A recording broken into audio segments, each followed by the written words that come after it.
So very happy to be there and finally speak in a conference in person. And the last slot of the day is not the best one generally, but I think it's raining now, so it's helping me a little bit, right? So we have everyone inside. And I hope you will enjoy the talk. So I'm going to speak about advanced authentication pattern at the edge. I will use like a few slides. It will be like 10 minutes, I think, and then it will be really like many demos and demos and demos. I have mostly everything running in my laptop, so I should not suffer from the internet. But you never know, right? Sometimes it does like a Docker pull somewhere, and you forget about it, and then you struggle. But I hope we should be OK. So I am taking care of the field engineering team in Solo.io in EMEA. We are hiring quite regularly, right? So if you're interested in like Envoy and API Gateway and Service Mesh, and just ping me on LinkedIn, and I'll be happy to talk with you guys. Obviously, this slide, I will go very quickly on it, right? People know that we tend to use like microservices everywhere now, and I think everyone would agree that we run these microservices on Kubernetes, right? And one of the first things people try to do after they deploy their application on Kubernetes is to expose this application to the outside world, right? And you generally use an ingress, like an ingress controller, I don't know, HA proxy or Nginx or something like that. And that works well, right? It does the job. You can expose your app. You can secure it with HTTPS. That's fine, right? But then you start to move more and more and more applications in Kubernetes, and you discover quickly that a lot of people, they put like the same features in all the applications. Like authentication is a very good example of that, right? You do like one application has authentication with JWT tokens, another one with like OIDC, another one with like API keys. And basically, a lot of these different application teams, they spend time to maintain all these things while it doesn't really make sense, right? And the other issue that you have with this approach is, let's say you use Java, right, for a long time, and everyone has the libraries for these things, right? And then you have other teams that wants to start to use Golang or whatever else. And then everyone is telling them, no, no, you should use Java because you have these libraries that we will give you, right? And it doesn't really make sense because people are perhaps more productive in another language, or it doesn't make sense to use this language for this use case, right? And it's also, that's the first part of the problem, I would say. The second part is that a lot of these security mechanisms, you don't find them in the ingress controller, and you cannot really implement them in the application side. So you still need to rely on other components that are external to Kubernetes, like a legacy gateway, right? Like rate limiting is a good example. Web application firewall is another example. So the idea is instead of having like each team reinventing the wheel, implementing everything in the same language just because of these limitations and so on, right? You can have an API gateway that is like a modern Kubernetes native API gateway. And I don't say Kubernetes native as like a nice, trendy word, right? I will really explain what it means a little bit later. But the idea here is that you can have all these authentication mechanisms done at the gateway level, so that if you want to do authentication with, I don't know, OIDC or JWT, then the API gateway validates this authentication, right? And just accept or refuse the call. But you will see you can do much more. Then you can extract some information from the JWT token, put that in a new header, and the header can be consumed by the application to know who is the user who has been logged in, right? But you will see, we will show you some example. You can even do more. Like you can say, I authenticate with a JWT token, I extract a claim, I create a header, and based on this header, I apply a rate limit, right? So you can do a lot of things. But again, you can do that only because everything is at the same place, right? The rate limit needs to be also in this gateway because you cannot say, I extract this header here, and then I apply the rate limit in my gateway in front of Kubernetes because it's too late, right? My header has been added later, right? So you really need to have all these components in one gateway, basically. And this gateway is not only for Kubernetes, right? You can still send some traffic outside of it on legacy VMs. You can run some, discover some functions on Lambda and send this traffic to Lambda function and so on, for example. So again, a lot of advantages. Authentication is done at the API gateway level, so you don't care about the language that you use after that in developing your application. The team can really focus on the business logic and really forget about these things. Everything is GitOps friendly, and you will see that's why I say Kubernetes native API gateway, because you configure everything through YAML, and I will show you some examples, obviously.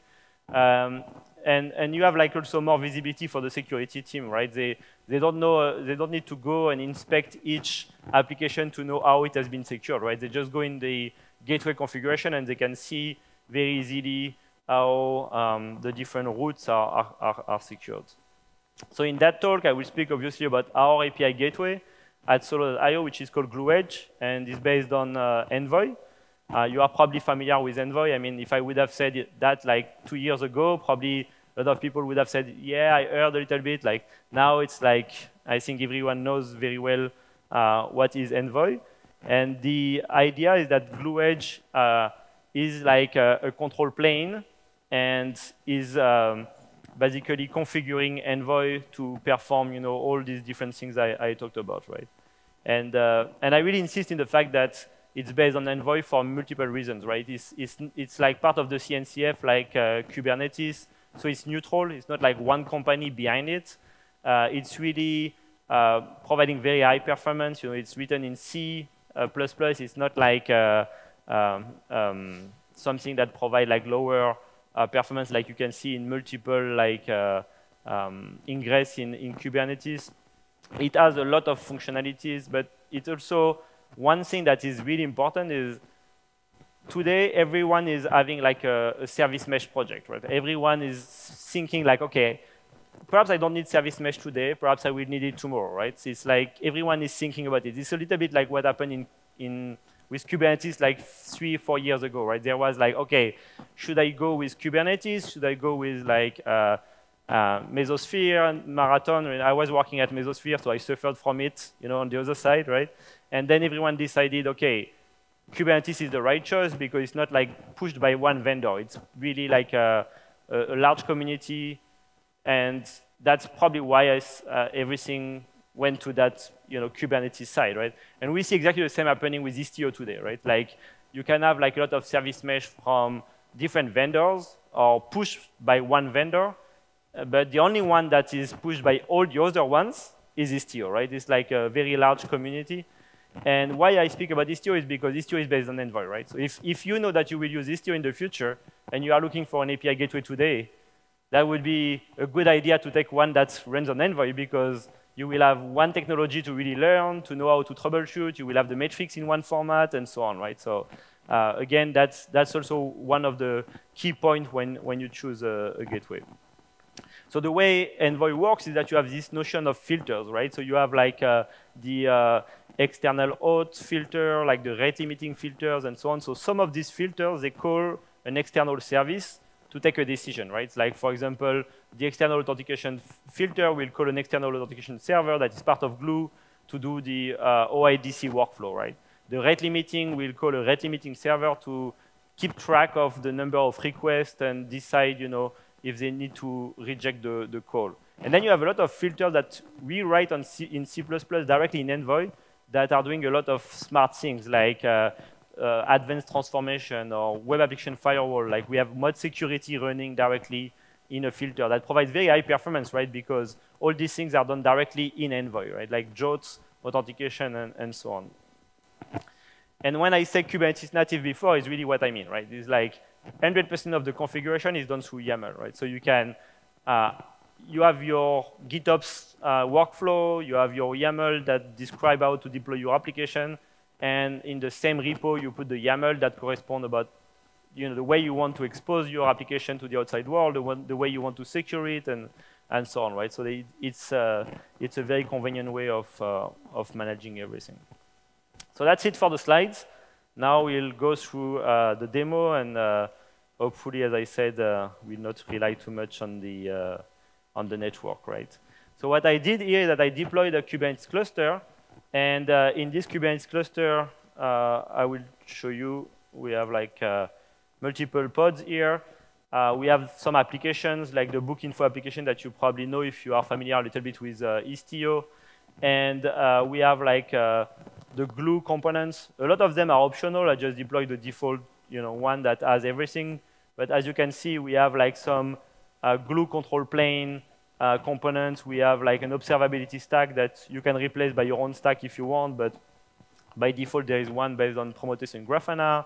We have the rate limiting and Redis pods for rate limiting, external authentication pod for authentication, obviously, and gateway proxy is where you have Envoy running, basically. So that's the key components. You want to get more performance or HA, you just scale this component, and that's it, right? So it's very easy. And what you can see is that I also deploy Keycloak for the as an identity provider. So because we will speak about authentication, I will use it for that purpose. So I deployed that thing. Everything is up and running. I can already access, my product page, which is like the main microservice, the front end of this Bookinfo application. So everything is fine, right? And as I said, I already deployed Keycloak. So the only thing I'm going to do now is that I'm going to configure Keycloak so that I have two users, like user 1 and user 2. And the difference that you see, the email is different, right? And you will see at the very end, we will speak about authorization, and I will give you an example about how to use that. So what I do now for authentication, I create a secret on Kubernetes that is based on the Keycloak secret.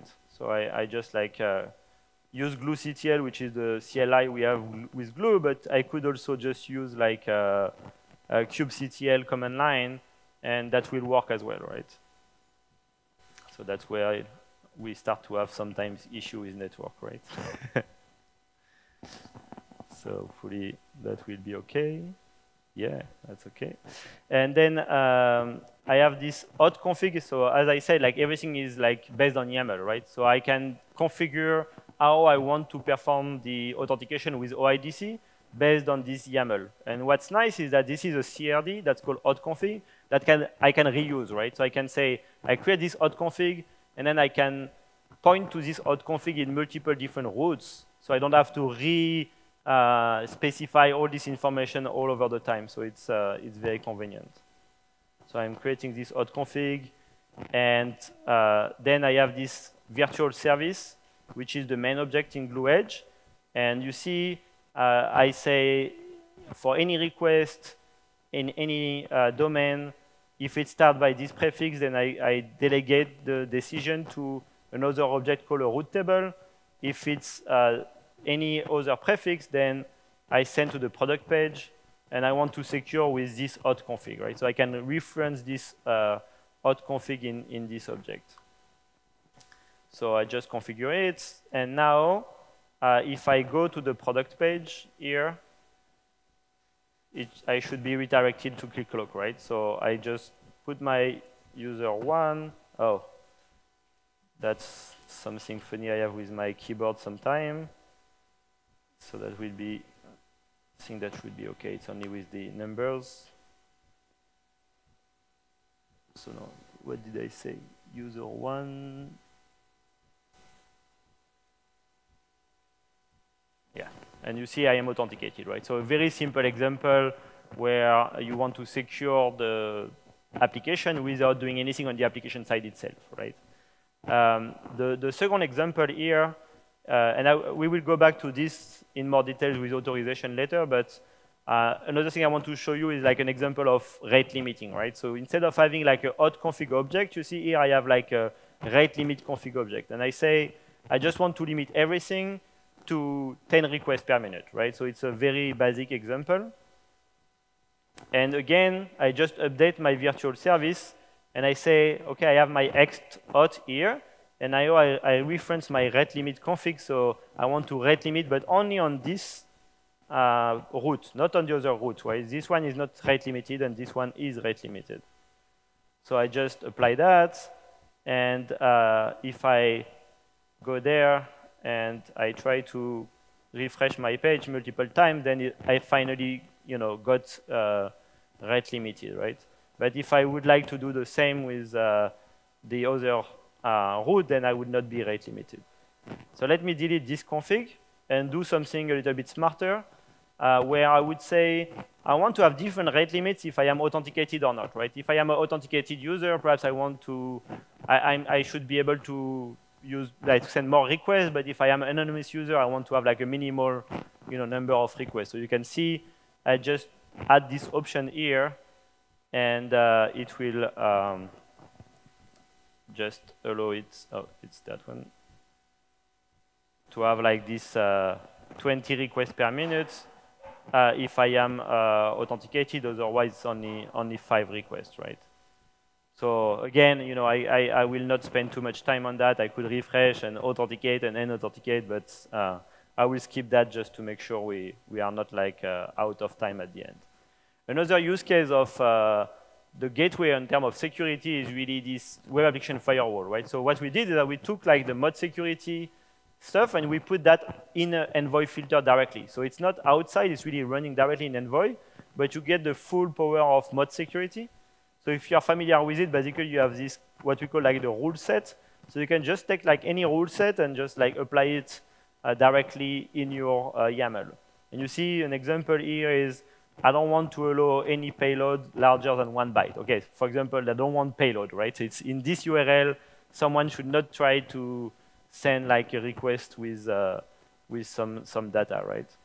So I apply this here.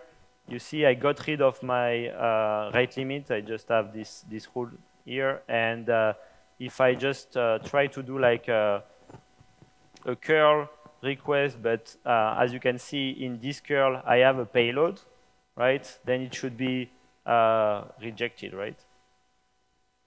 Yeah. And you see, say, payload size above 1 byte not allowed, right? So it's rejected. You could do that also for user agents, or for source IP addresses. You can do it with like many different options. Another thing that is nice, we have like a filter that does like transformation. So we can basically do whatever we want. Like we can have data coming from a header, we take it and we put it in the body, or we take like from a header and we put a regex and then we apply in another header. Or we have data in a request header and we want to add it in the response header. Or we even have like data coming with XML and we will transform it to JSON, right? So this kind of nice transformation. So I will just show you like one example. Here I'm going to like on this not secure path, right? I apply the rate limit, and what I do here is that if I have like a response header status equal 429, which means that I have been rate limited, then I want to change the body, right, of the response. Okay, the result will be quite ugly, but I think you get the idea, right? So if I refresh this page, you see I am rate limited, and instead of just like what I had before, I can change the response, right? Some people would say, I just want to respond to 200, but with a message instead of a 429. So you can do a lot of things here, obviously. There is another example. If I have like a 401, for example, I can change the value and the response, but that's quite similar. I can also do transformation before or after my authentication, right? So I could say the request is coming, and normally the authentication should be like a JWT authentication, and I expect my JWT to come with like a special header, for example. But I know that I have some legacy clients that are using another header that they were using before, right? So I can say I do a transformation before authentication, right? So I take this old way of doing it and I transform it to the new way, and then it goes to authentication. But sometimes it's the opposite. It can be, I want the authentication to be done. From this authentication, I want to extract a claim from the JWT and put a new header. And here, only after that, I want to do transformation because I want to change something in this header, right? So again, like a lot of flexibility here in the way you apply these different things, right? I can do it for extracting information from a JWT token as an example. So let's do this one, for example. I have this API key that I create, that is based on a regex and I want to search for this header, and I have the token that is in this format, right? Bearer and then the token, right? So I apply this root table, and I send a request where I say, okay, my initial header, and it's bearer, and this is my token, right? It's a fake token. We don't care much.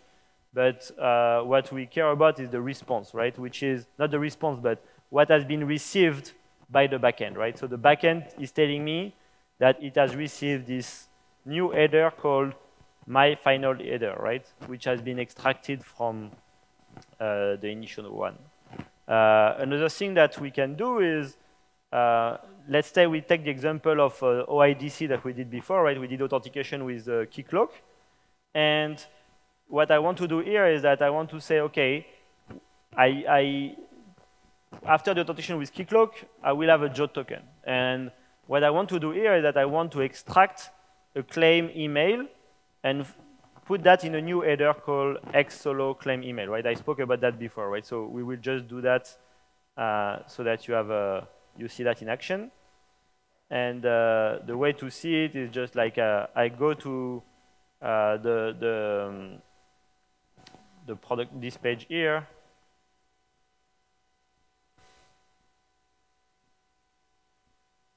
And now you see here, right? So from the token that we received, we extracted it in this header. And then from there, we extracted the claim email, and we created a new header called xsolo claim email with the email. So if I am the application behind it, right? The authentication has been done for me, but now I know who has been authenticated, right? So that's very useful, right? Because you want the authentication to be done before you or without having to do it yourself, but you still most of the time need to know who has been authenticated, right? So that's a simple example about how to do that. And then what's very nice is that we can chain together multiple authentication or authorization mechanisms. So here what you see is this is what I've done before, right? The auth config object. And you see this is an array, right? So I can have several steps. So here I say my first step is authentication with OAuth2, and my second step is I want to authorize with OPA. So normally, if you want to do that, you will need to have like an OPA server deployed and send the authorization call to this OPA server, and that will be nice, right? Some people do that, and that's perfectly fine because they want to have like everything centralized in one place, right? And but in other cases, they don't have OPA yet, right? They don't have this OPA server in place, and they don't want to put that OPA server for authorization just for that purpose. So what we did is that we took this OPA library, and we run it directly in our external authentication service, so that you just provide the OPA code that is in Rego, if you are familiar with OPA, and you just store it in a config map, and from it, Glue will consume it and will apply these rules. So we apply OPA without OPA, basically, which is quite nice. So I create this auth config here, and this is my Rego. You see, it's quite simple. I can use this Rego to extract some claims from JWT, and I take the email claim, and I check if it ends with solo.io. Then I authorize the call. If it's not, then I reject the call. So I just like create this config map, and that's very nice because you can just like update this config map on the fly, right? And apply your new authorization. You can put that in your GitOps workflow, right? You can have these rules versioned and documented in your Git repository and then applied automatically by Glue. And then I update my virtual service just to say, okay, now I want to use this external authentication. So basically, it's just like coming back to what we had before. And if I go back to my product page, because I log in with user 1, that should be fine, right? I'm allowed because my email is fine. But if I go there and just like open an incognito window and try to log in with the other user,